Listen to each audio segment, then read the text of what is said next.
ফরিদপুর আলিয়াবাদ ইউনিয়নের গজারিয়া বাজার হোসাইনিয়া মাদ্রাসা ও এতিমখানার মেধাবী ছাত্র ১২ বছর বয়সে মোহাম্মদ বাইজিদ হাসান হাফেজ হওয়ায় তার পরিবারের উদ্যোগে দোয়া ও মিলাদ মাহফিল অনুষ্ঠিত হয়েছে।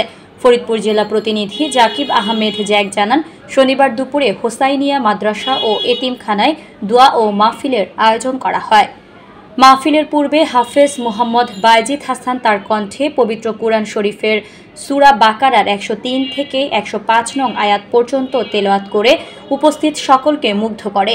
মাদ্রাসার প্রতিষ্ঠাতা পরিচালক হাফেজ কারি মোহাম্মদ আবু দাউদের সার্বিক তত্ত্বাবধানে এ সময় ফরিদপুরের প্রবীণ আলেম ও ইসলামী চিন্তাবিদ হাফেজ মুহাম্মদ আবুল হাসান, মাদ্রাসা শিক্ষক হাফেজ মাওলানা নিয়ামুল হাসান, ফরিদপুর প্রেস ক্লাবের সিনিয়র সহসভাপতি মাহবুব হোসেন পিয়াল, নগরকান্দা উপজেলার সোনাতন্দি সরকারি প্রাথমিক বিদ্যালয়ের প্রধান শিক্ষক মোহাম্মদ এমদাদুল হাসান, ব্যবসায়ী ও সমাজসেবক মোহাম্মদ রাকিবুল হাসান বাবু, মোহাম্মদ ফারুক হোসেন, লুৎফুর রহমান সিদ্দিকী রাশেদ, মোহাম্মদ স্বপন মনিরুজ্জামান মনির, ওবায়দুর রহমান, হাফেজ মাওলানা মোজাম্মেল হাসান মনিসহ স্থানীয় আলেমে দ্বীন ও গণ্যমান্য ব্যক্তিবর্গ উপস্থিত ছিলেন।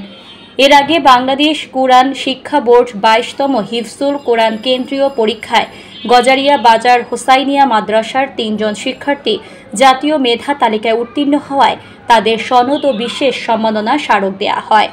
ওই বিল্ডিং এর কাজটা শুরু করছি। কথাটা কি বুঝাইতে পারছি সবাইকে? আমার ছেলে হাফেজ, ছেলের বাবা আমি, আল্লাহ আমাকে হাফেজ কোরআন বানাইছে। আমার বাবাও হাফেজ এবং আমার বাবা অনেক জাদরেল হাফেজ। Yeah.